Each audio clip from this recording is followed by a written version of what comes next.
Today we are commemorating the life and legacy of former First Lady Rosalynn Carter. The wife and confidant of former President Jimmy Carter died November 19, 2023.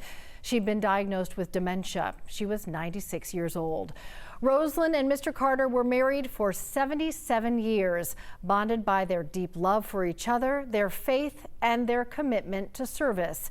During their White House years, Rosalynn was President Carter's most trusted advisor. She was a lifelong advocate for mental health, caregiving, and women's rights.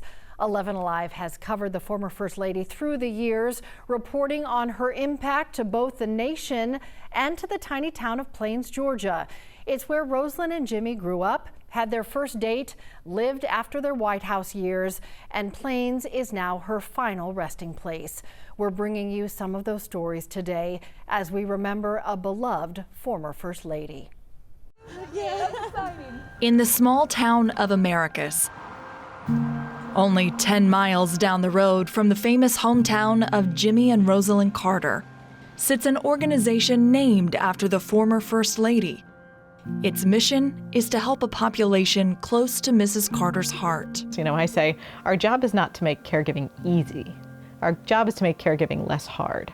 Dr. Jennifer Olson is the CEO of the Rosalynn Carter Institute for Caregivers. She says both the Carters stayed intimately involved from the day she interviewed for the job in 2018. The first thing that struck me was Mrs. Carter came to the door with my resume in her hand with highlights and notes on it. And President Carter came into the room and said, "Yeah, shouldn't you go work at the Carter Center?" And I then took that as my opportunity to convince both of them and make the case that caregiving is a public health issue.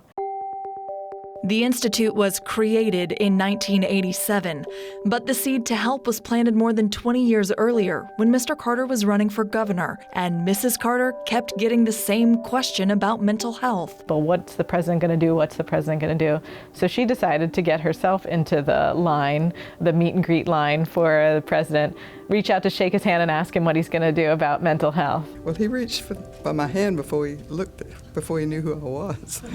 And he said, "What are you doing here?" And I said, "I want to know what you're going to do for people with mental illnesses when you're governor of Georgia."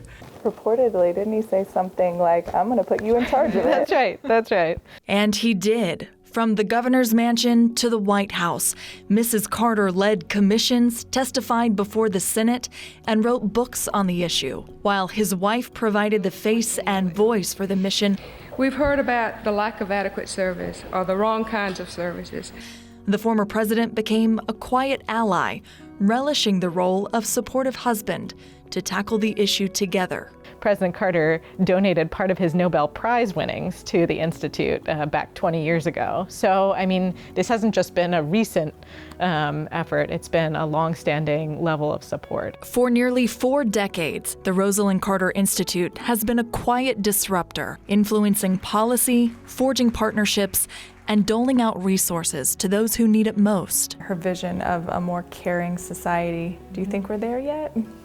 Slowly. Our website is most popular in the late night hours or the early morning hours when a caregiver is reaching their crisis point.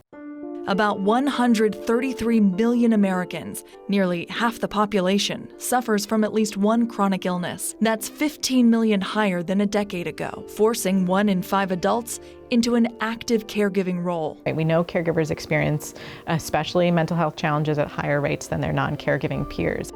Even in their 90s, when Mrs. Carter stepped into a caregiving role once again, Dr. Olson says the Carters were still intimately involved. Their next big goal is to create an Office of the Caregiver inside the Department of Health and Human Services. Right now, there are very few, if any, federal employees who even have the word caregiver in their job title. That just doesn't make sense to us. Sometimes the obvious thing is where the Carters thrived, turning common sense humanity into a lifelong mission and a legacy to be continued. I think there's just a commitment to whatever cause they have put their name to for it to move forward. And you, as a participant in that, just feel like you've got to keep it going. This is a couple that makes love look easy. To my wife, Rosalynn, I want to express a particular gratitude for being the right woman that I chose for my wife. It took 2 proposals to convince Rosalynn to marry him. But once she said yes, a month later they were married. And they've conquered life together ever since. When I was growing up, high school, college, I didn't think I would ever get married. I didn't like boys. And then along came Jimmy Carter, and my life's been an adventure ever since. Thank you. I love you. Jimmy Carter literally married the girl next door. They both grew up in Plains, but it wasn't until his senior year at the Naval Academy that they really ever spoke. Must have been one fateful conversation. Because 75 years later, after a journey through the governor's mansion and the White House, the road led back to Plains as family and friends gathered to celebrate their enduring love. Their son, Chip, gave the toast. They did what they thought was right, even when it was bad politics, or when some people thought differently. Now, I raise my glass to my parents, Rosalynn and Jimmy, on the 75th wedding anniversary. People from all facets of their life were invited to attend. There were several famous faces, like former President Bill Clinton, the UN ambassador Carter appointed as president, Andrew Young, current Democratic Senator Raphael Warnock, and Ted Turner. But then there were also friends many people don't know, like a fly fishing group they travel with each year, and friends from church. But it has been a really wonderful 75 years. And it's wonderful to celebrate with so many friends. Their oldest grandson, Jason, couldn't help but show his pride. They are the definition of a power couple, for sure. And they're from Plains, Georgia. And that, coming down here to this tiny town to celebrate this definition of a power couple is exactly what's making everybody so excited today.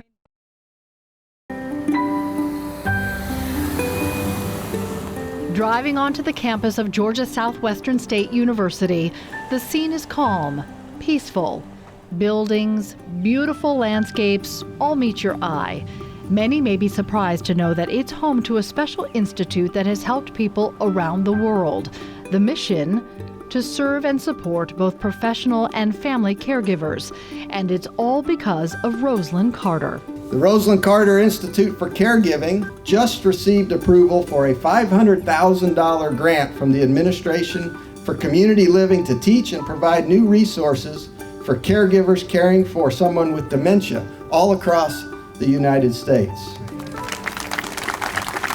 Whether it's type 2 diabetes, whether it's insulin. Here students attend class and groups hold seminars. And I relate that to the #1 comment on family surveys there. It all takes place at the Rosalynn Carter Health and Human Sciences Complex and the Rosalynn Carter Institute. The former executive director of RCI shares how this has become an education, research, and service unit of the university. Rosalynn Carter was a visionary. She was a pioneer in caregiving. She thought about caregiving before anyone else ever thought about the need for caregivers. We've done a lot with those caring for loved ones with Alzheimer's, and we also work with the professionals that care. So without her leadership and without her vision and without her influence, the world and our nation today would not be recognizing caregivers the way we do. And the support and admiration of what she did not only came from her colleagues, but also from her dear friends. I think that she has made people more aware of that. And I feel like that is a big thing for the nation. Pope explains why Carter really knew the meaning of caregiving. She helped care for her family, including her terminally ill father, while she was still young. It can help anyone understand how her commitment turned into a passion. Devoted to whatever she wants to do, and devoted to her family, devoted to her husband, devoted to the mental health program. She is a lovely friend. She would go the extra mile for you if she could, if she felt that you needed it.